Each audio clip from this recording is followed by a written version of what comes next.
Ladies and gentlemen, welcome back to the Logical Nonsense Podcast. Today we have Liam Wilson on. It has been about a week now since the World Series has passed. We got to jump right into that, how Corey Seager is now possibly considered one of the best players in baseball right now. Who knows? And maybe some more. We're also going to hop into a little bit of football. Talk about that Seahawks loss that I know he's dying to talk about. So let's hop into it. Liam, how are you doing today? Could be better. Seahawks have been bumming me out a little bit, but ready to talk some sports. Yep. I brought the Blue Jays hat on today because I know you love the Blue Jays and all of Toronto fans. So, my favorite team. So let's hop into this World Series. I think it was interesting. I know let's just get this out of the way. You called the sleeper team.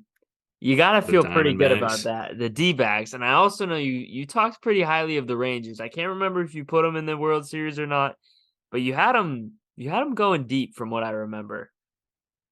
Yeah, the predictions really kind of came true in a lot of ways.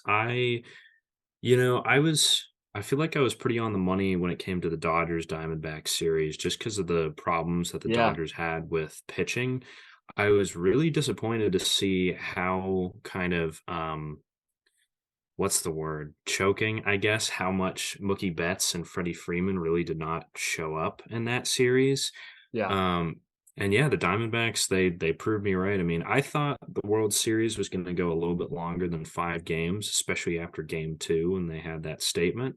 Yep. But, it's can go every which way. But when it comes to AL, I think I had the Orioles or the Rangers as going pretty far. And Orioles totally let me down, but the Rangers, they slayed the beast to the Astros. And even though they're a divisional foe, can't really be too mad about that one. No, absolutely not. I mean, this is their first World Series they've ever won. I know they made it to the World Series, I want to say, last decade at least? Yeah, it was 2010. 2010 and 2011, I Yeah. think. So, I mean, they've been there to the big stage before. They just have never been able to actually do it before. So it's kind of cool to see at least their franchise get it. Like you said, it was interesting that it did only go 5 games, especially because after Game 1, the Diamondbacks really pissed it down their leg. They have a lead in the 9th inning. Paul Sewald, unusually, especially for this postseason, usually blows a save. And Corey Seager hits that homer in the 9th to tie it, and then Adolis Garcia hits the walk-off, as he's done weirdly a lot this year. So this team, they came up clutch when they needed to. Question I want to ask you, and something that I think is an interesting twist to it, if Arizona is able to take Game 1 and then have an exact same Game 2, they're up 2-0. How do you think the trajectory of this series changes? Well, if that was the case, it would have been guaranteed if Texas, wanted to tie it up or, win the series eventually. It would have been a guarantee that the series would have gone back to Texas. And the Rangers, I think, were 10-0 or 11-0 on the road this postseason, which is insane. I don't think any other team has done that. And I think that if they basically, had to go back on their home turf, it might have, done the opposite of what you'd conventionally think where, I got home field advantage, should win there. But I think even still, if Arizona had won that, I think, just for that sake, if it got sent back. But, Arizona, I think, made a good statement in the next game because they blew the save in the first game. But, as close as walk-off homer in that. And the next game, they just crunch them 9-1. But they just completely fell flat when they go back to Arizona, and they just drop 3 straight, and that's it for them. And then Sewald again, too.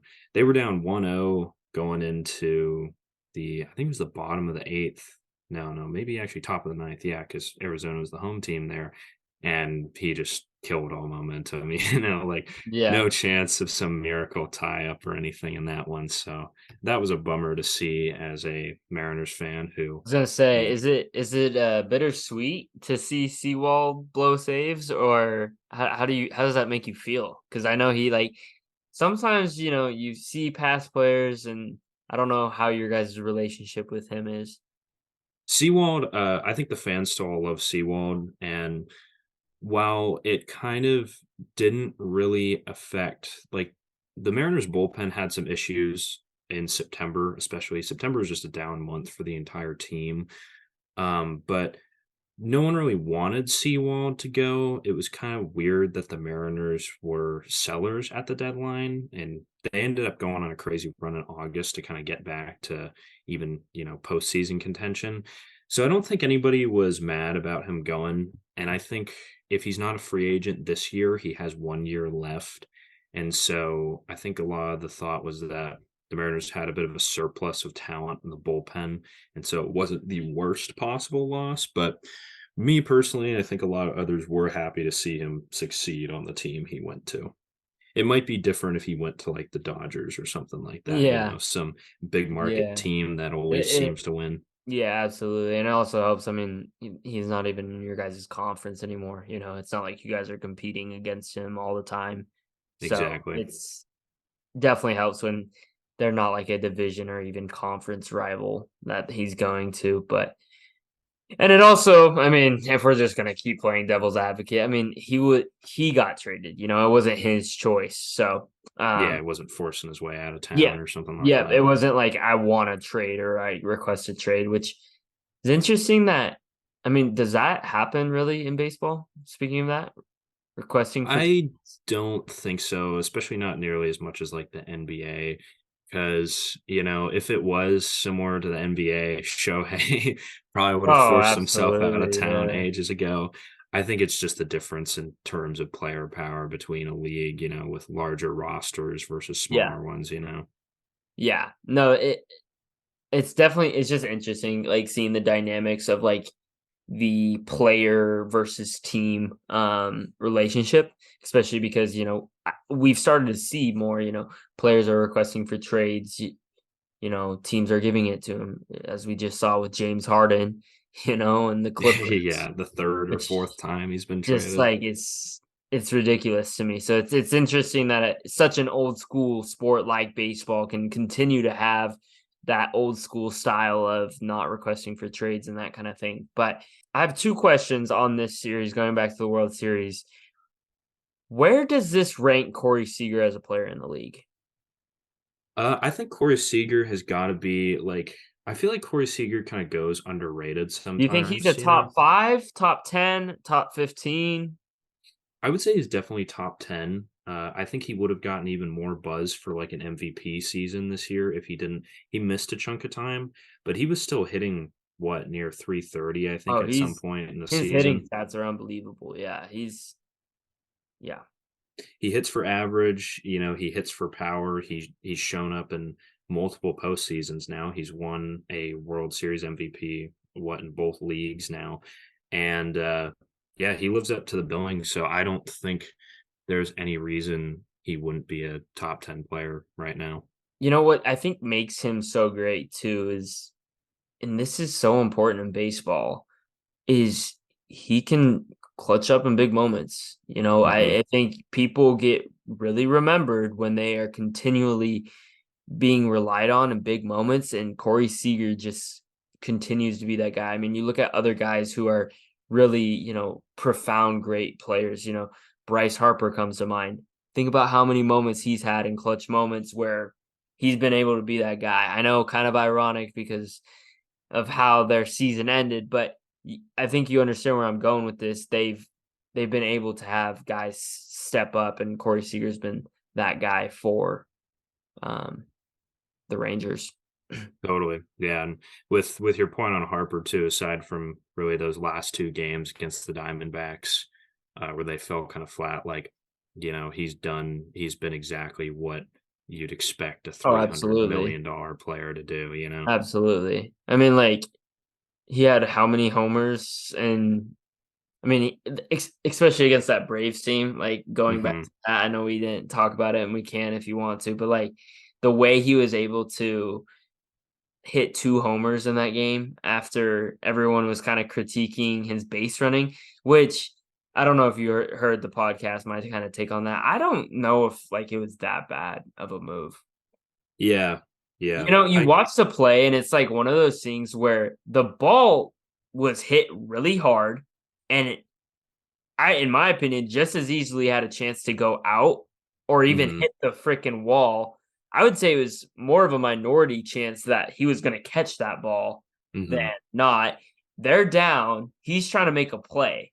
So if it hits that wall and he's already at second, there's a chance he makes it home. Harper's fast, so Yeah. I don't Yeah.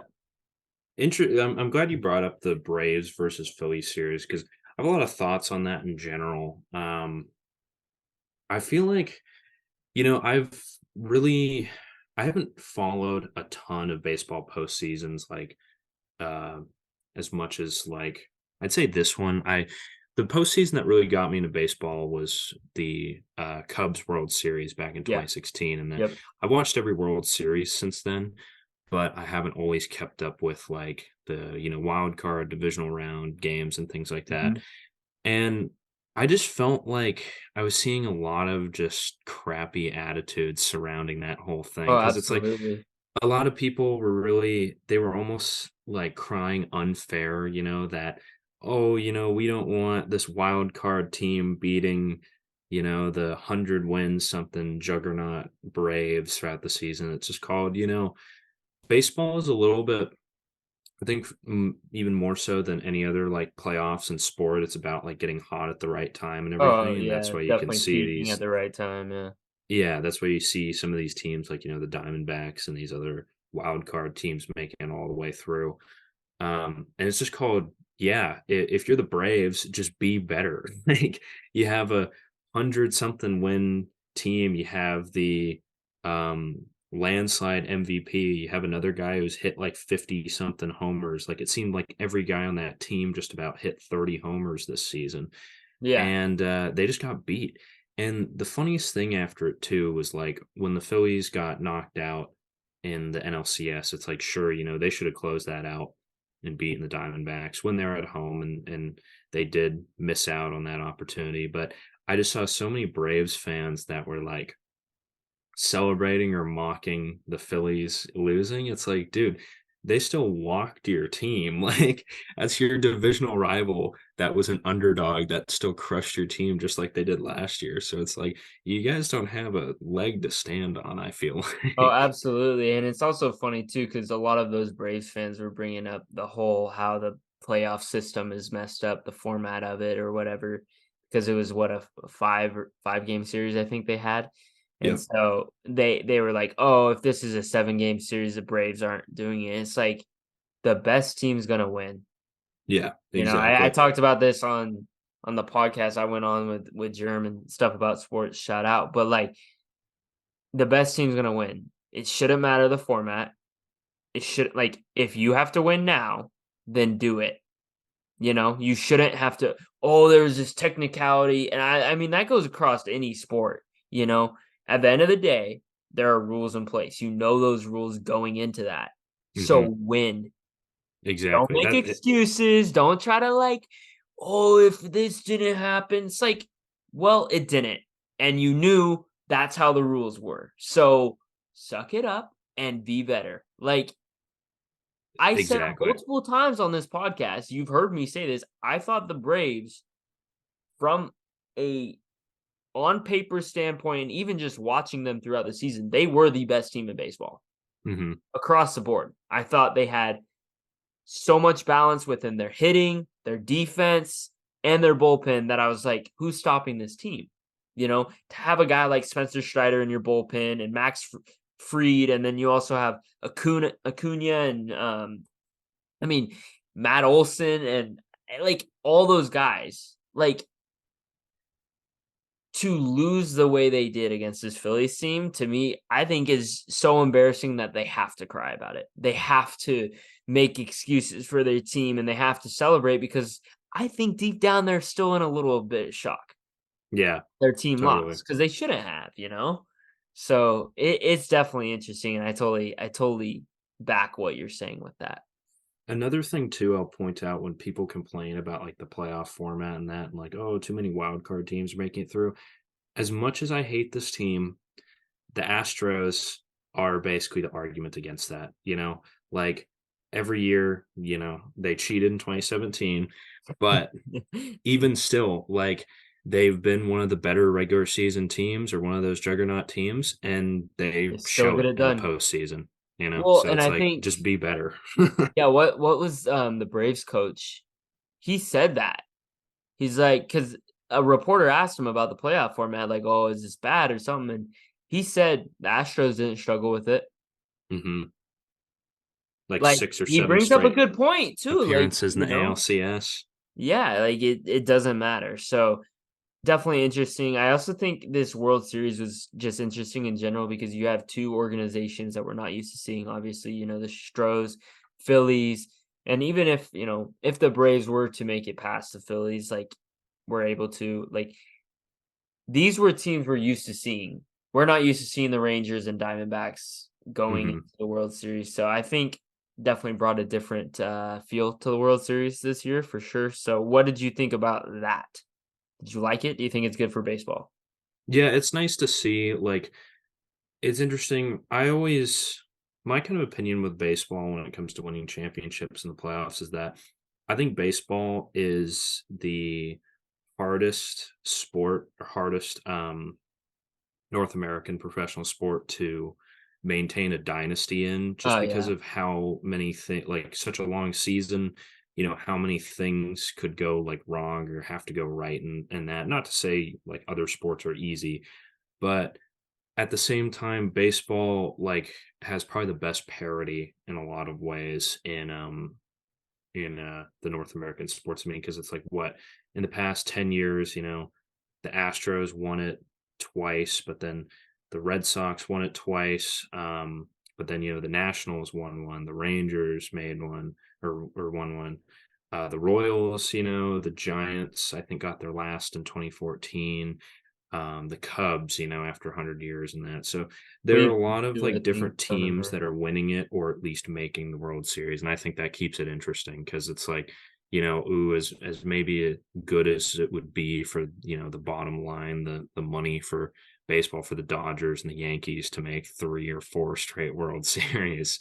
It's nice to see that other markets and teams have had great runs too.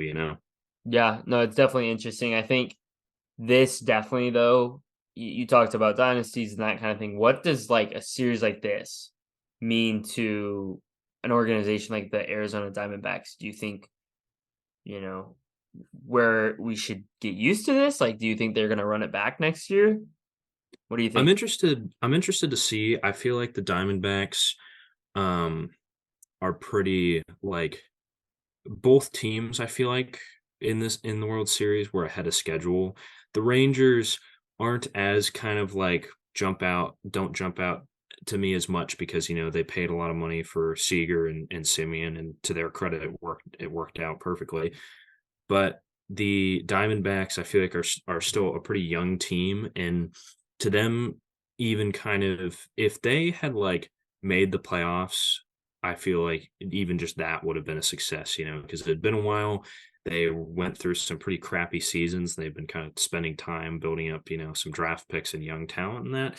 And so I'm interested to see. I feel like it might be similar to like the Braves a few years ago. I can't remember what year it was, maybe 2018 or so when like the Braves were really young and they made the playoffs again for the first time in a while. And then, Yeah. now they become a pretty consistent contender. I don't know if the Diamondbacks would be like to the same kind of regular season level, but I think they should definitely be uh, a team, what's the word? Not penciled in, but like they should be expected to make the playoffs or maybe even challenge for the division if the Dodgers can't, Yeah. get their starting pitching together, or if the Padres, continue to be the Padres and waste So hundreds of millions of dollars of talent. So there's two teams, in my opinion, that have lost that didn't necessarily. How do I put this? How do I formulate this? There's two teams that I feel like are bigger losers that people aren't pointing out. One is the Dodgers, seeing what Corey Seager is doing, Yeah. considering how their season ended. Do you think this is one of the worst mistakes in Dodgers history? Yeah, I'm just kind of surprised. It's like out of all of the like players that have kind of come through the Dodgers system, over the past 10 or so years and their kind of run of, winning the division and making World Series and that. Um, yeah, it's pretty surprising that the one they let get away within 2 years, wins another World Series and shows to be that he's the best player on his team because it's like, the Dodgers, like, they're still all right with, Mookie Betts, obviously, and Freddie Freeman, but yeah, definitely a bad one because I feel like in the past, there have been guys that shined with the Dodgers, but, once they left to another team, they kind of, fell off. Like, um, I think one of the best I can think of, and you could even argue that he was on his way out when he was still on the Dodgers, but, Yasiel Puig Yep. really fell off. Um, what is it? I think Matt Kemp too. He was getting a bit Yep. older, but he was an old all-star for them. And what was the I'm forgetting the name of the guy with the beard that was with them for so long. Was it Justin Turner? I think it was Justin Turner. Yeah, like they you could argue that a lot of those guys weren't, the same level as Corey Yeah. Seager just base off, but yeah, definitely a miss because it's like, oh, you wonder what he could have done for you guys Exactly, after. exactly. Especially considering, this Diamondbacks team kind of just comes in and upsets them. And it's like, dude, looking how good Corey Seager is in the postseason, especially not even just the regular season. Like he's a great regular season player, but it's almost like he steps it up during the postseason. Hmm. This Dodgers team could really use that kind of fire. I mean, Yeah. just in the World Series alone, Corey Seager, 21 at bats, had 6 hits, 3 walks. So getting on base at least 9 times, just from Hmm. that alone. Had 1 double, 3 homers, 6 RBIs, and 6 runs. You Yeah. want to talk about production? That's just one series. I didn't even pull up his whole playoff stats, which I know are better because he was Hmm. solid throughout the playoffs. We saw it. So you want to talk about getting rid of a guy on your team who can create a spark, who can get on base, who can put in runs, hit homers. I mean, like that's who you want on your team, and that's who I think the Dodgers got rid of. Hmm. Uh, and I don't know. I just feel like they've struggled to have a spark in the postseason, not only this season but also last season. Getting rid of Corey Seager. I'm not gonna say it's just him, but there is some speculation. Yeah, definitely. I mean, I've always kind of been in the camp of like, you know, once a guy like kind of the bats seem to wake up in baseball a lot Oh, at the same absolutely. time. A guy will start a rally and then everybody else will start knocking hits off. And so Yep. have a guy like that could spark something like that. I think you're exactly right. Would have been a key for them this year. Absolutely. The other loser team that I was referring to, can you guess before I say it? Astros No. or Blue New Jays? York Mets. Oh yeah. Now, I know DeGrom did not play in the postseason, but they lost DeGrom and they lost Scherzer, and they both won a ring. The first year away from them. First year away from the Mets, and they win a ring without both of them. Or I mean, they win a ring, but yeah, you understand what I'm trying to say. Um, Hmm. I don't know. Scherzer, what do you think about Scherzer? I've never actually asked your thoughts about Scherzer, so I have no idea. I think Scherzer's a great pitcher, like in the regular season. Obviously, he's got a fantastic resume. Um, honestly, like I'd have to remember, I can't remember off the top of my head right now his Nationals run in 2019. I know that the kind of hero of that World Series for the Nats that year was I'm blanking on his name, but their younger or younger at the time pitcher. who they signed to a big deal afterwards, and then he's been nuked by injuries ever since. But I think Scherzer, like, I think he's had good playoff runs, but I feel like he was with the Dodgers. He got traded to the Dodgers when the Nats blew it up, and I don't know. I just, especially at his age too, from what I've seen from him recently in the postseason, I feel like he hasn't been as reliable, like as you'd hope for. But like, I wouldn't really complain at all if I was a Rangers fan with like his performance, because he did have that one great he did have that one great game either against the Astros or it was in the World Series there, right? He had that one start where, didn't allow any runs.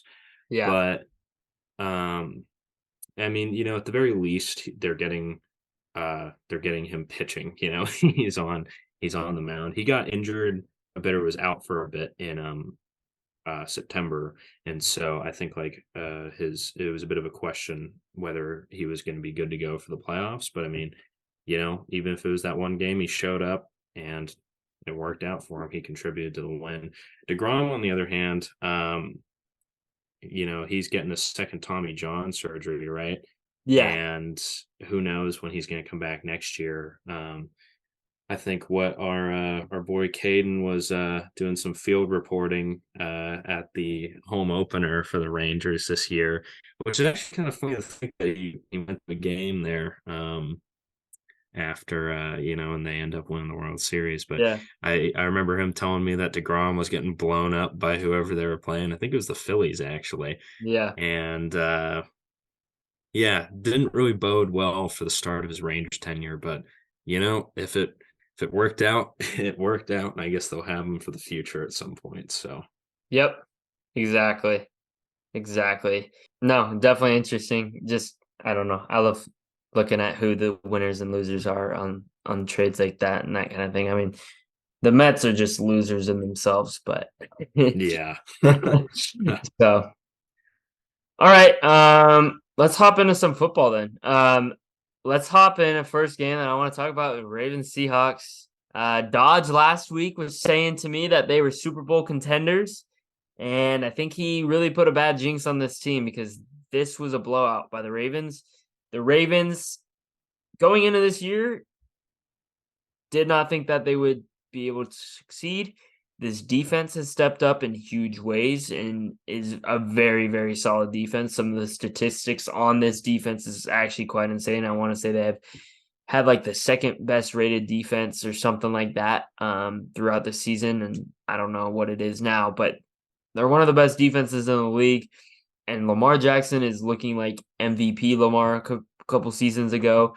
He's throwing the ball probably better than I've seen him in a very long time, which is good for him. So hmm I don't know what were your takeaways from this Ravens Seahawks game.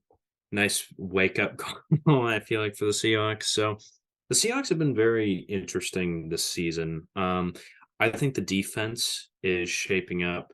Obviously they got blown out in this game, but I think from what I've seen, this is one of the best defenses since the glory days of like the Legion of Boom.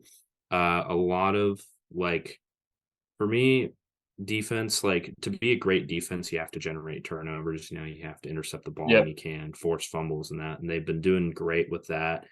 Um, the offense is just been really disappointing. I honestly I honestly couldn't give a perfect recap of Gino's game against the Ravens there.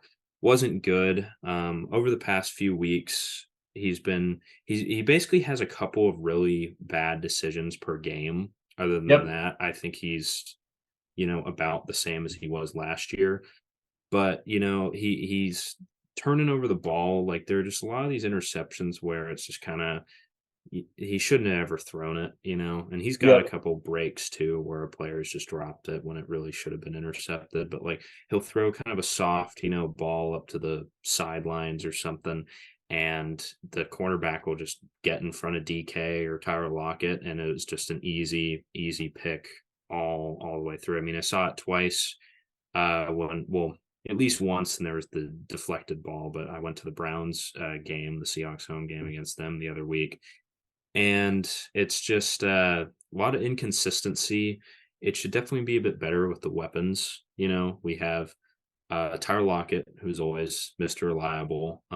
We got Jackson Smith and Jigba, who is, he's had a bit of a hard time getting involved in the offense, but he's like a guy I feel like you get the ball too quickly and he can make some magic happen. And then you got your standard prototypical wide receiver one with DK Metcalf, where you should just be able to throw that shit up and he should be able to go and get it. And just the production hasn't really matched up. Yeah, the Ravens, I think, have a great defense. It was going to be a tough game regardless. We were both 6-2 going into it. But I think the Ravens definitely made a statement that they're one of the teams to beat in the AFC. You can chalk this up to me being a Chiefs hater, but I don't really fear the Chiefs too much this season. I feel like the Chiefs they're still a good team, but I feel like they've gotten a lot of lucky breaks. And I feel like if the Ravens and Chiefs were to meet up in the playoffs, I'd take the Ravens all day. I think their defense would crush them, and I think the Ravens' run game is enough to control the clock and kind of, do what they've been doing essentially. Bold takes on the Logical Nonsense podcast, especially, love them or hate them, you can never bet against the Chiefs. Oh, yeah. You just can't. And I will tell you this. The reason I don't like the Ravens is you can't bet on the Ravens in the playoffs with Lamar Jackson. He has not proven it yet to me. So while I do like your bold takes, I respectfully disagree because I can't bet on the Ravens. So I will never bet on the Ravens to win a playoff game until they've proven me wrong. They haven't proven me wrong, and neither have the Chiefs. So until either one of them do, if that matchup happens, I'm definitely taking the Chiefs. But I look at this whole league right now and I wonder who is a scary team? Who is that dominant team? For a while, I thought it was the Niners. They've lost 3 straight. They went on a bye this week, but they've lost 3 straight. Some might say the Eagles. They really pulled out a lot of wins, but they haven't looked super dominant. Mm-hmm. Even yesterday when they played the Cowboys, which we can get to, but they pulled off a close victory, and they just know how to win. Nick Sirianni's a good coach, and I think he knows how to coach his team. Jalen Hurts has been doing the job, getting the job done, but he hasn't been looking like himself that he was last year. So it's interesting because I look across the league, and I don't know if there's necessarily a team I'm scared of. However, I think people are starting to fear this Ravens team after they've blown out the Seahawks and they blew out, the Lions. The Lions, 2 teams that people thought were good. I don't know if they are still good. I think they're still pretty good, but I don't know. This defense is what scares me. It's not necessarily. I don't know. Their offense has been looking freaking good though too. So I don't know. One thing I will say, I don't know if I necessarily call them dominant, especially to their, bad start to the year, but a team that really reminds me of like the old school kind of Seahawks, not necessarily in terms of play style, but just in terms of their season momentum, is back in 2012 through 2015, the Seahawks, as good as they were, would get off to pretty slow starts at the beginning of the season, and then they'd start racking it off. The Bengals, Joe Burrow is healthy. They're hitting their stride. I mean, it was like this last year too. They went 2-2, and then they end up making the championship game again. And so I'm a big Joe Burrow fan. I like the Bengals. And they beat the Bills again. The Bills just kind of can't get over that hump with that team. And so I think the AFC North just in its entirety is a stacked division this year. I tried to say this a few weeks ago, and I got a lot of hate on it. A lot of people, Seth Dodge, like, I think there's better divisions. I don't know if there is. Every single one of the teams in the AFC North right now could make the wild card. Yeah. Every single one. Even the Browns. There's not another division in football right now where I can confidently say every single team could make the wild card game. You look at AFC West. Weak links there. Raiders, Broncos. Broncos, yes, they've had a few good games. I'm a Broncos fan. I don't believe in the hype. Do I think we could sneak another one and give us more? What is that? Useless hope or whatever the hell you want to call it. Yeah, I do think. I do think there is a chance that we beat this Bills team and everyone's like, "Oh my god, the Broncos can make the playoffs." No, don't fucking buy it. As a Broncos fan, don't fucking buy it, man. We've been through this. Like, no. We have not been the same team since 2016. We're not even close to the same team because I can't even tell you what our strength is on that team right now. So why the hell would you think we're going to make the playoffs? No, we're not doing it. No, we're not. Okay. AFC West, not there. Going on to let's go to AFC East. Okay. Weak link there is the Patriots. And the Jets, well, they've had some frisky wins and they've beaten some good teams and put up good fights against good teams, but that's all because of their defense. Zach Wilson, that little Mormon boy, he ain't doing shit at the quarterback. So unless they get Aaron Rodgers back, I mean, that team is not, I would say, better than the Steelers or the well, you could make an argument for the Steelers maybe, but I would still say the Browns defense is better than the Jets defense. I mean, it's arguable for sure. So let's keep on going since I'm freaking going on this train, right? I already went over the East, I already went over the West. Let's go to AFC South. AFC South. Well, do I need to talk about that? Like the Probably not. the Titans, I mean, Colts. the Colts, I mean, the Texans. Texans are a fun team to watch, so I don't want to bash on them too hard. But like, the Texans going to probably actually make it a wild card. But still, I've already named multiple teams that I don't think could make the wild card. NFC, let's get that out of the way too, since I'm already going at it. NFC West, Cardinals are not making it, and Rams. Now that Stafford is out, that team's not making it either. Let's go to the NFC North. Packers look like shit. Jordan Love looks like shit. I know they won, but that doesn't mean they are going to make the playoffs. We've also got the Bears, who are the Bears. They're not making the playoffs. So I've already, two teams there as well. Let's move to the NFC South. Well, that's just a shit show of a division. None of them should make it, but one of them's got to. So at least one is, but the Panthers is pretty fucking bad, so they're not going to make it. And then we've got NFC East. Giants are a shit show. Like, do I need to say about the Giants? Danny Dimes. Holy shit, man. And then the Commanders just sold their entire team. So name me a division that's better than the AFC North. Someone, please. I beg you. Dodge, I hope you're listening to this. Caden, I hope you're listening to this. Seth, I hope you're listening to this. Name me a better division than AFC North right now, because there is not a division that all four teams can compete for a playoff spot. Said and done right there. I just did it. Proved everyone fucking wrong. Come at me. I can't disagree with you there. You laid out your points pretty well. I was little too heated, probably more than it needed to be, but I needed to say it. I needed to say it. I'm tired of the AFC North not getting the respect it needs. But speaking of the AFC North, you mentioned the Bengals. How do you think this division will play out? Are the Bengals going to end up being the second best team, or will it be a Browns or Steelers team? Do you think they will get three teams into the playoffs?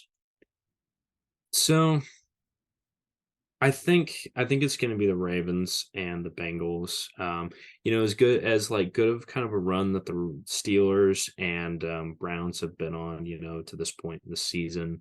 I think the real contenders, the best contenders are, the Ravens and the Bengals there. The Steelers, I would give the Steelers a better chance to sneak into a wild card than the Browns, just because of the Tomlin magic, where they will never have a losing season, through some, unknown power. They can never have a losing season. And the Browns, I don't know, the Browns, their defense really impresses me. I mean, Myles Garrett has been playing out of his mind so far. They have a playoff caliber defense, but they're kind of they're limited by their quarterbacks. I mean, PJ Walker. Honestly, I like PJ Walker. Watching him in person the other week, he's not he's not the best quarterback in the world, but he plays hard and everything. I think he is serviceable enough for them. Yeah. Honestly, I'd play him over Watson so far. I mean, Watson's, been hurt. It's been kind of like a weird kind of mystery injury.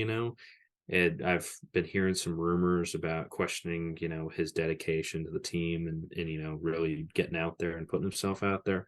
I'm a huge Watson hater now too, so I'm pretty okay with him, being shit on there. But yeah, I think I would just have more confidence in the Steelers being able to sneak in over the Browns. But I mean, if it turned out the other way around, I wouldn't be unhappy. I mean, I'm not a fan of the Browns as long as Watson is on the team, and I'm not a fan of the Steelers just outright.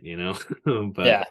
I think their X factor is, Kenny Pickett kind of getting it together because, like, dude plays like an MVP in the fourth quarter or whatever, but can't really put it together in the first three most of the time, it feels I'm not like. on the Kenny Pickett train. Yeah, fair He enough. Yeah, I mean, granted it was against Cardinals, but I mean the Browns put up a shutout against the Cardinals, which was interesting for sure. But what is good about the Browns that just I'm like, God, they at least deserve a playoff spot is just that defense, man. Like Mhm. it's so good. Like across the board. Miles Garrett's playing out of his mind. I had as my defensive player of the year through midseason, and I just what he's bringing this defense to. Obviously, there's other players on the defense, but he's kind of this forefront leader, and he's just doing really good things for this team. And I just think this Browns team is destined for greatness. I think they're my favorite to be the wild card out of that division. I definitely think the Ravens and the Bengals will still make it, but I wouldn't be surprised if you see a third team with the Browns too. Definitely, especially with, the expanded kind of playoff over the past couple years. Because, like, let's think about in the AFC. So, like, what? Chiefs are gonna make it. Yep. Um, honestly, the rest of the AFC West, I wouldn't be surprised if the Chiefs were the only one because you didn't mention Yeah. the Chargers, but Chargers have been nothing It's just special so so up and far. down. I mean, they won tonight against Jets team, which I don't know It's like, what to Zach think about Wilson running the that. show. It's like it is what it is. I mean, but they've had two, I guess, good wins against the Bears and the Jets. Okay. So I mean, they're 4-4. They definitely have a chance to make it. I don't trust Brandon Staley Hmm. at all, Me ever. neither. So it's really hard for me to like pencil them in as a playoff team when they have him as your head coach. But I think, like you said, the Chiefs for sure. I think the Dolphins, while they can't win a marquee game, they're still going to make it. They're good Hmm. enough to beat enough teams to make the playoffs, and that offense, as I've said in the past, is very good. So I think they're going to make it. I think the God, I don't think the Bills are for sure anymore. The Ravens are for sure. I think. Hmm. I think you can now start to probably pencil in the Bengals after their win last night. They have a lot of momentum. They're now what 5-3. Yep. So I think they have a good enough record to pencil them in. So that's what Chiefs, Dolphins, Bengals, Ravens. It's four teams. Hmm. Can you think of South? I think Jags. Jags you got to put in there. So Jags that's are good. Yep. five. Now you have two teams. I think, I don't know. I definitely think the Browns could make it. And Hmm. I don't know who I you're putting think ahead of them, but teams I would put in, I think, are um Ravens, Bengals, I think are gonna make it. Chiefs, we got Dolphins, and then we got Jags winning their division. And so I think with the I guess last the two Bills, spots up Bills there, probably. I don't I think know. The I'd put the Bills are looking Bills bad though. Like it's hard to say like they're gonna for sure make it when they're now what 5-4. 5-4. Yep. I think the Bills, their floor would be like 10-7 or 9-8. You know what I mean? And I think Yeah, in the AFC that year, I think a 9-8 would get them yeah. in. I think it's also one of those things with the Bills though. It's like yes, they're losing all these games, and like everyone's like, oh, like what's happening with Bills? And it's like in the past, like nothing, in my opinion, nothing's happened to the Bills. the Bills have always turned the ball over. Mm-hmm. It's just who they are. They've always been able to cover up for it. Their defense has been able to get stops, get the ball back to Josh Allen, and they've been able to score when it matters. And so it's finally catching up to them. And now you have some bad losses, and they've been on this bad streak. Teams go through a lull. They've, I want to say, lost 3 or 4 straight. I think 3, at least 3.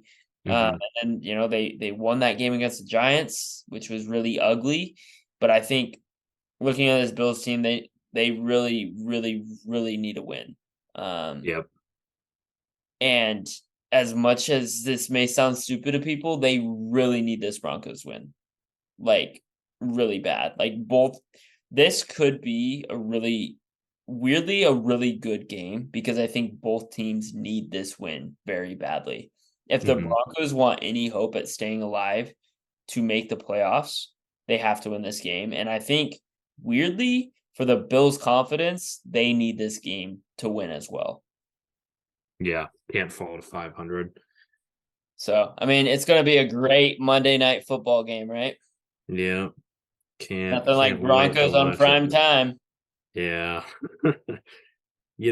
With the Bills, like you put it well that they turn the ball over, and that, like, in my opinion, they've been the most consistently inconsistent team I Oh, think I've like ever absolutely. seen. Like, Absolutely. even in the years where they've still been winning, like, 12, 13 games or so, there are just games where it's like, why did they lose this? I Yeah. remember one specifically was when the Jaguars, I can't remember how many years ago it was, but the Jags were like terrible this year.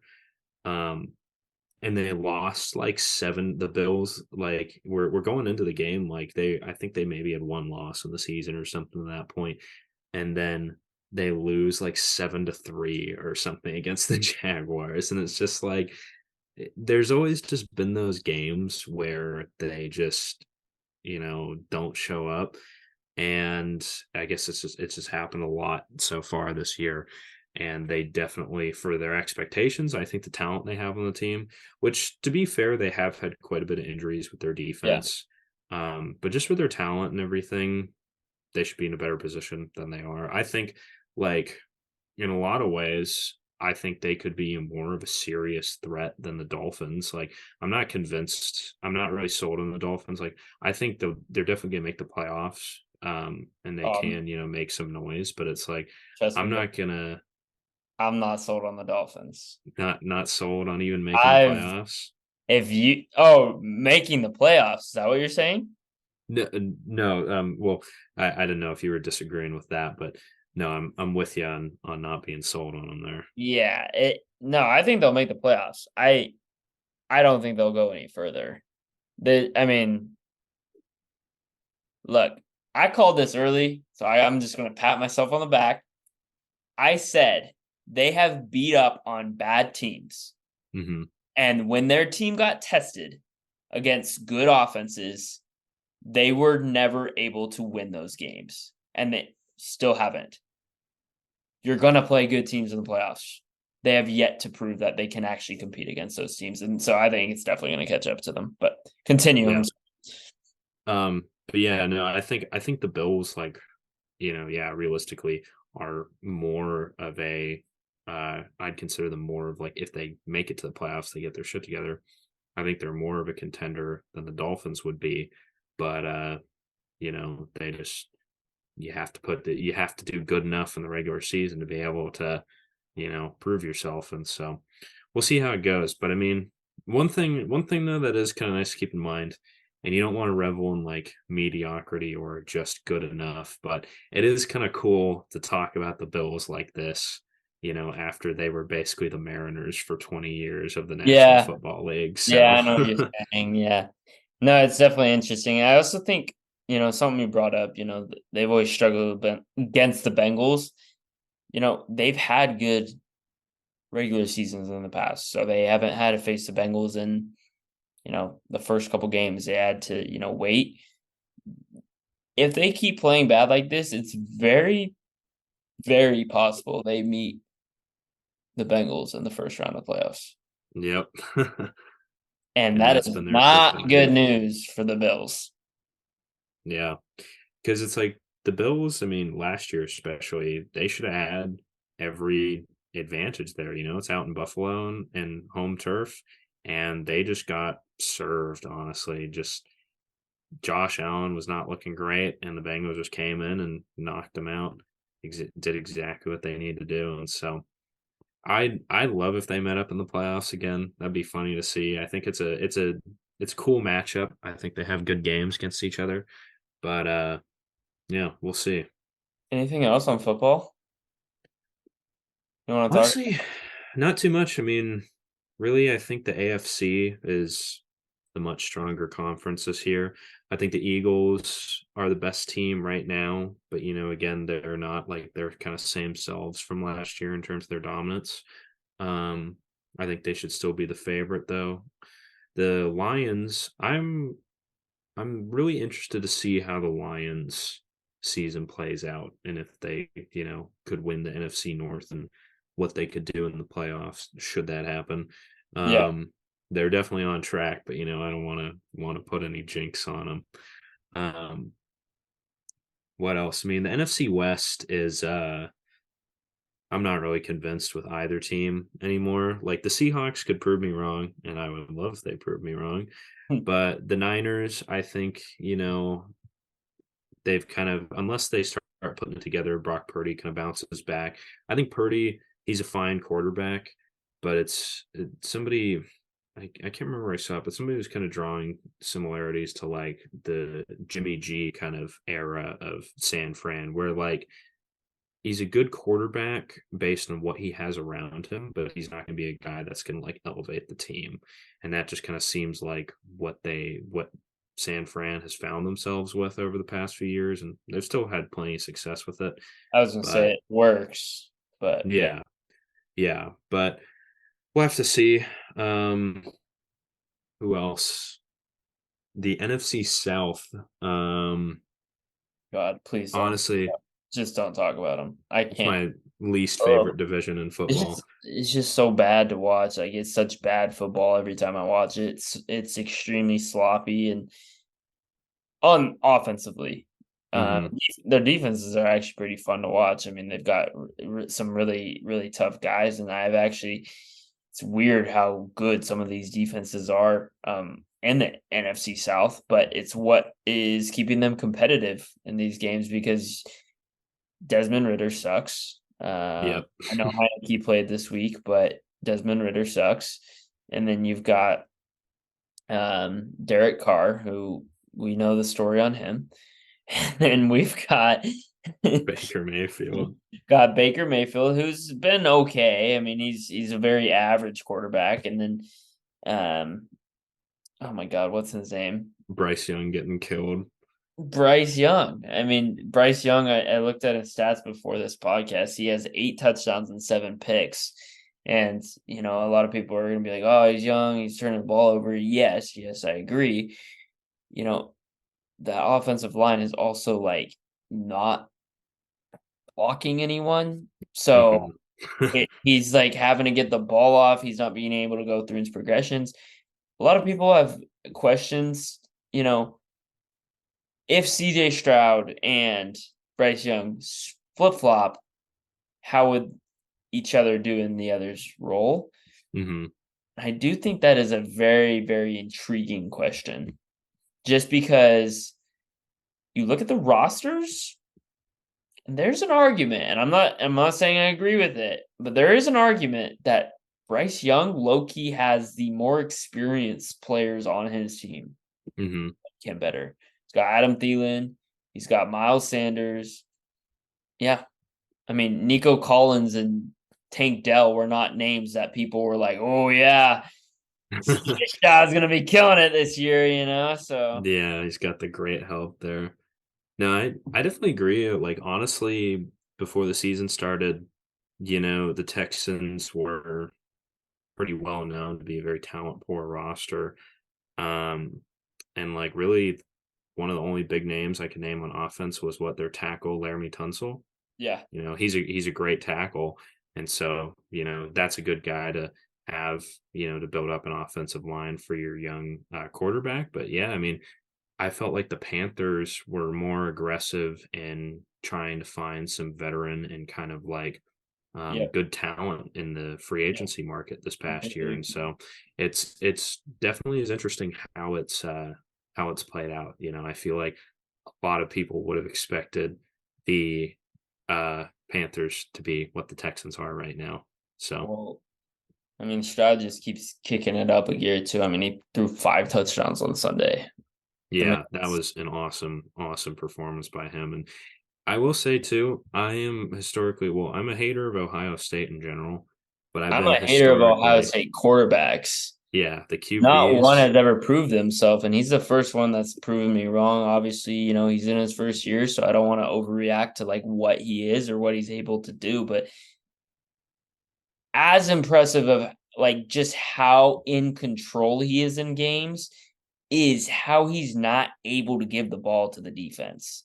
That is yeah, so key because defenses expect to put all this, and they do, and I swear they ramp it up on these rookie quarterbacks because they think they can get in their head. He stayed calm through it all, and that's hmm what's impressed me about this kid above yeah. everything else. No, I think, yeah, I definitely agree with you. When it comes to quarterbacks, the thing I look for the most is touchdown to interception ratio in a lot of ways. That's something I've always loved about a quarterback like Rodgers or Wilson, Yep. back in the Seahawks days, is that like to be a good quarterback, an elite quarterback in the NFL, in my opinion, you want to be throwing 10 or less picks a year. You know what I Yeah. mean? Yep. Absolutely. Absolutely. It definitely helps a lot. So, all right. Well, if you don't have anything else, Liam, I appreciate you coming on. Thanks for having me again. Yes, sir. I do want to remind you guys that sports betting has rapidly risen in popularity, and I am here to connect you all with an opportunity to get started or even get ahead if you haven't already. Having multiple sportsbook accounts is the most simple way to maximize your profits, and there has never been a better time to sign up.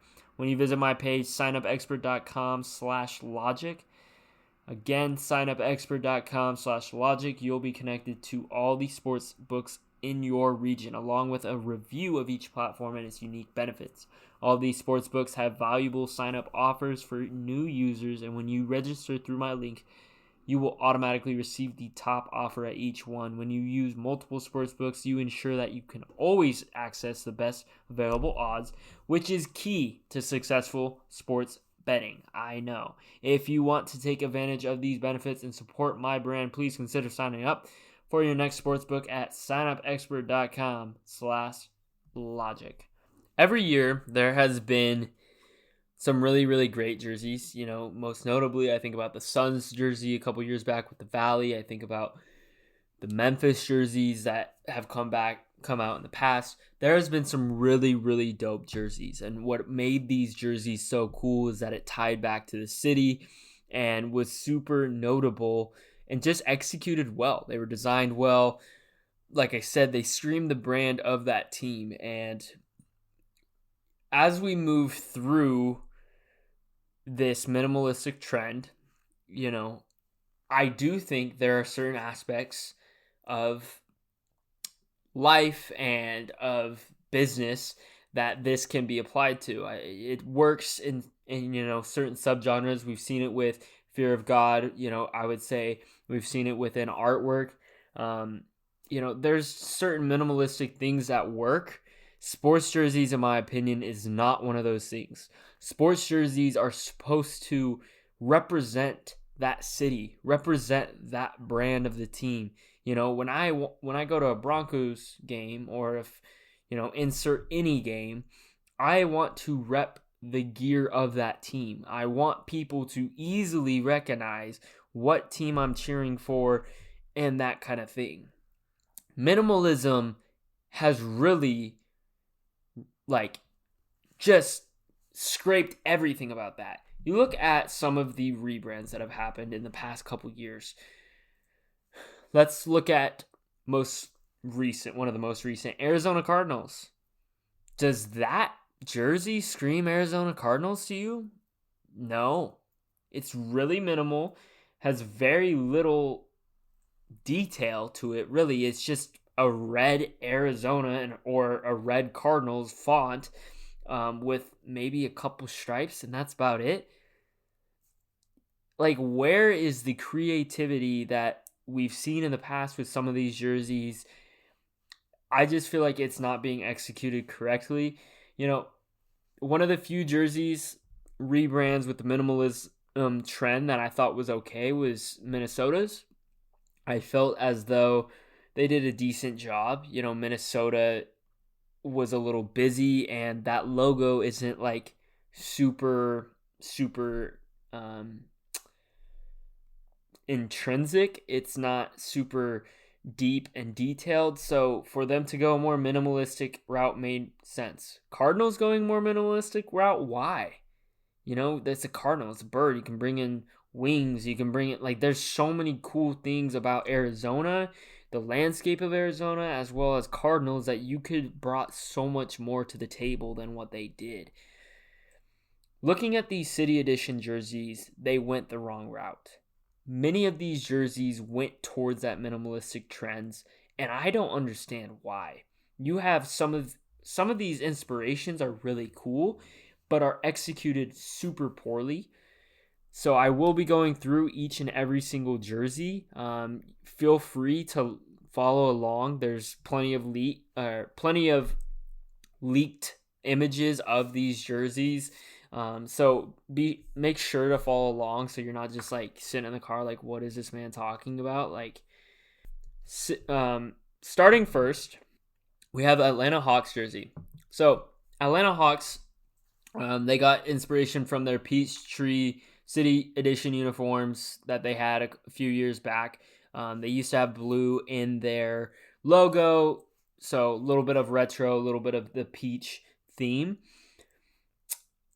The colors aren't bad, the blue and the cream. But why are we using Comic Sans font and think that's creative enough to create a jersey on a black ground and then a little bit of blue and cream? It's extremely bland. These alternate jerseys, like I've said in the past, are supposed to scream the brand. This does not do that. This is very boring. This is what I would see if I were to print paper on black paper. Like, this is literally Comic Sans jersey with a blue stripe down the side. Okay, cool. Probably directed to do that, but still, like, what is that? Moving on to Boston. This one I'm okay with. Boston's brand has always, I would say, be somewhat minimalistic. Since the start, they're a very classic team. They're one of the oldest teams, and the hardwood stripe on the side is a very cool little detail they brought in. The gold, the cream, I like this one. It's decent. Could it have been maybe a little more elevated? Sure, but compared to the other ones, I think this one works. Moving on to Brooklyn Nets. So this one is supposed to be inspired by Cause. And Cause has a lot of, I would say, Sesame Street inspiration in a lot of ways. Especially if you look at their stuff, it definitely gives you that vibe. I don't think this works, like, really at all. I think this just really just gives me a very juvenile feeling of a team. And when you're a professional basketball team, I should never be feeling like your jersey is juvenile looking. And yet when I look at this, I feel like I could catch the Cookie Monster wearing this. So this is a no. This is bad. Do better, Cause. Like, you have so much cooler collaborations than what this is here. Moving to Charlotte Hornets. Charlotte's got another cool mascot. The Hornets, you have your bee pattern, the honeycomb pattern, or whatever. There's a lot of cool things that they've done with that. And this kind of really bright teal, two different kinds of teal, I would say, like, again, why? Like, this is so bland and like uncreative. It's just literally two bright colors and it says Buzz City. Like, where's the creativity in that? Say, speaking of creativity, I know they try to go with a more retro look for Chicago with the vertical Chicago, but that's all you had, Again, like, that's it. There's nothing more. That's it. So I don't know. It's kind of a poorly executed retro in my opinion. All right, and then moving to Cleveland, it's a cool print slash motif looking thing they have around the neckband and the shoulder holes. But what is I don't know. This is giving me like the Christmas Cleveland jerseys, which were like cool. Like, I can't remember what year that was, but when they had that font, that's seriously what these remind me of. So I'm not sure what's going on there.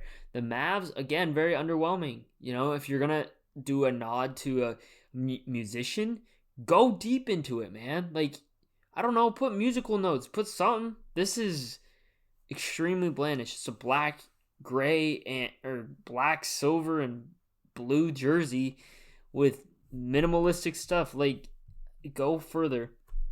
Denver one, it would have been cool if you didn't put another number on there. 5280. Okay, yes, they're the Mile High City. We get that.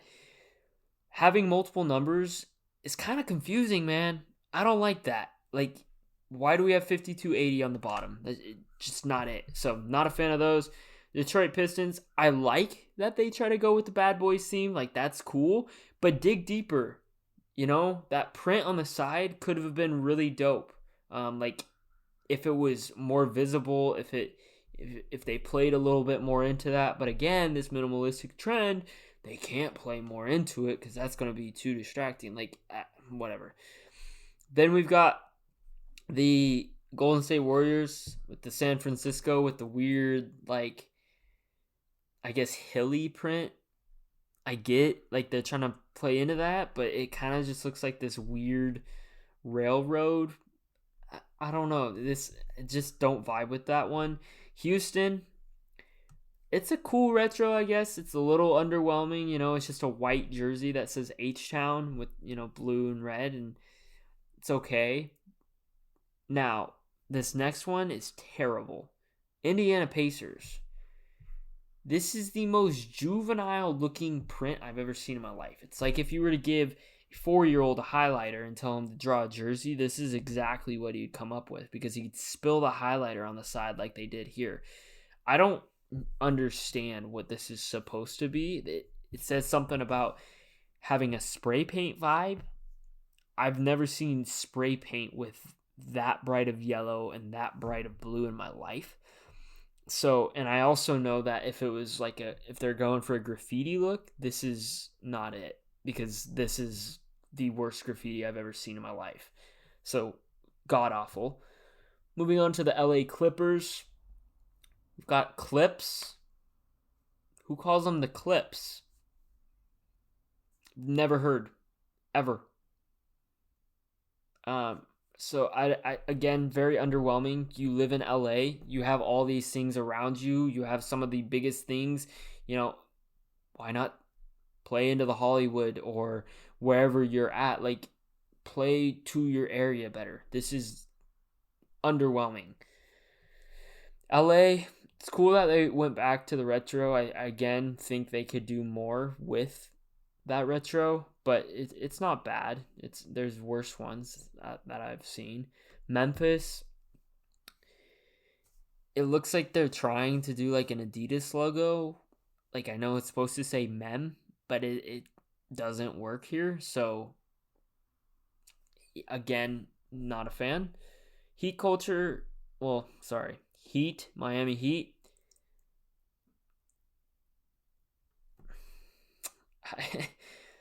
I don't even know like what I should say about this because it's bad. Like, why are we like, I know they say they've got like heat culture or whatever, but you're in Miami, man.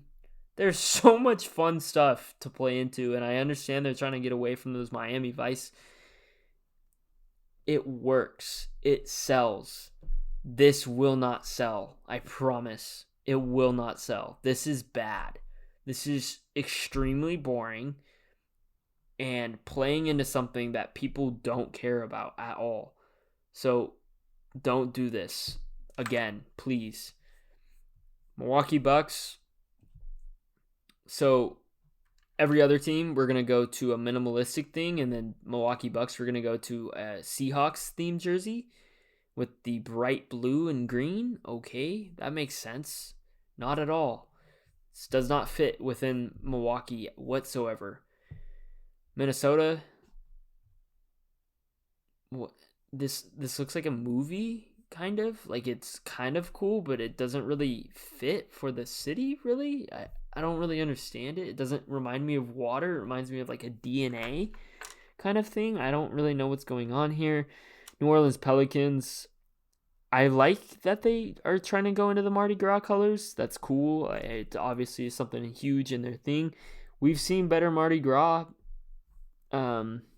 jerseys than this. I think we could go back to those. This is pretty underwhelming. Kind of gives me a Halloween vibe. So New York Knicks. I don't mind this one. This one's a pretty decent retro. Not bad at all, especially for what the Knicks are. This one, Oklahoma City, it's kind of mid. You know, it is what it is. It's not bad. It's got more texture, I would say, more print to it than some of the others, but it's not like great. I don't mind it. Orlando, same thing here. It's kind of just mid. It's a gray and black jersey. There's nothing bad about it, but it, again, kind of bland. City of Brotherly Love for the Philly. I think this is cool, but again, could be played more into. Like, this is something that's really cool.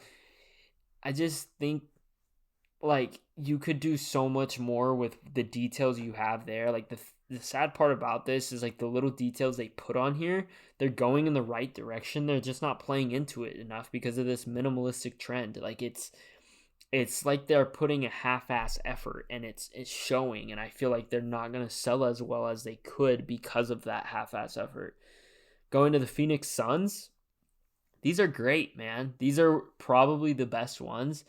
Definitely, you know, those lowrider cars, it gives you that vibe, and that's, like, this is perfect. Like, this is one of the best executed jerseys. It's just from the Sun. This is what I want to see when I see a City Edition jersey. So they nailed it on that one. Good for them. The Rip City Portland Trailblazers, this is literally like a Christmas jersey. Why are we, like, I understand they're trying to play into the plaid that they used to wear, but, like, this is literally a Christmas jersey. Going to the Sacramento Kings, you know, they used to be Cincinnati Royals. It's a retro. I don't mind this one. It's not bad, but it's okay. San Antonio Spurs, extremely boring. Extremely boring. That's all I gotta say. Toronto, another mid jersey. You know, there's the gold. It's like gold with a spiky stripe, I guess. I don't, like, it kind of reminds me of barbed wire. I don't know. It's okay. Utah Jazz, another great retro here. I love the purple. I love the mountains, playing into that mountain theme that they used to have. Like, it, this is good jersey. Good job by them. And then finally, the Washington Wizards. I don't know what this is. Like, there's so much going on here, but also so little going on that I don't know what this is. So overall, it's a terrible collection. And I think the sales for Nike is going to show that for them, and I hope they can learn from this collection when it does bad and do better next time, because this is something I would suspect brings in a lot of money for them. So it's extremely disappointing that we haven't seen, I guess, better. So hopefully they can bounce back and bring a better collection next year, because this is not it. So All right, moving into our music section, we'll start with the underrated album. Is Business is Business. I feel as though Young Thug's album hasn't been talked about enough. I feel like when I hear people talk about some of the best albums of the year, he never gets brought up. I have felt this album has been extremely replayable. You look at what he has done, or you look at the track list in this. You know, you've got songs like Uncle M, Went Through It, Oh You Went, Want Me Dead, Mad Dog, Jonesboro. Like there are some really great songs. You know, I think one of my only knocks on it was just there are some inconsistency in it, but as far as a trap album, I think this is probably the best trap album of the year. You know, he was able to bounce back after, you know, not being able to release music for a while, and I think he just released something that we haven't heard in a long time, and it really reminded me of a nostalgic Young Thug, and I really liked it. And I also really liked the features he brought on. He was consistent, but also was able to bring some newness to the table. Considering some of the other albums of this year, I feel like everyone's trying to experiment and are failing at it. And I felt like he was able to subtly experiment and do a good job at it. He brought newness, he brought good features. This was a well-rehearsed album, and it's extremely replayable. There's some really good bangers on this album, so definitely my most underrated. And I'm kind of disappointed it doesn't get talked about enough because, you know, everyone is Free Thugger, but then I feel like his album didn't get talked about that much. So I also love the skits on this. I feel like there's a lot of good skits. Not that that's that important, but, you know, I think it does play into the story of the album a little bit, and he definitely had a story to the album, so it's cool that, you know, he had that kind of business mentality that he was bringing after, you know, coming out of jail. So going to the overrated album for me, it's got to be Rocket Power. I feel like a lot of people talked about this album by Quavo and had it in high regards, and I just feel as though, yes, was he more self-reflective? Yeah, sure, there were some of those songs, but it was also all over the board. It was extremely long. It's extremely repetitive. I didn't find that much of the music to be that enjoyable, to be honest. I felt like he didn't his experiments weren't that well executed. I've seen him on better projects. And I also feel like if you're going to want to go towards that sound, you know, Offset did a lot better on his album of executing, and I just felt his album was much better than Quavo's. So that's going to be my overrated album. My best album of the year so far is got to be Utopia. I just think top to bottom he brought in just, it was so well executed. It's how an album should be. He told a story through it all. He brought in newness. He brought in great features. And his production was quite insane. You know, he brought a feeling to the table that is hard to achieve. He brought this kind of anticipating fright feeling, and it was extremely cool soundscape to listen to. I felt as though Travis really outdid himself on this. You know, he took his time. He really went, and it felt like spoke to each song very well. So I'm really do think that it was probably the best album of the year that I've heard, which some people are gonna say for All the Dogs. I don't think so, but I think he took his time and it was the best executed. So I gotta give it to Travis Scott for Utopia.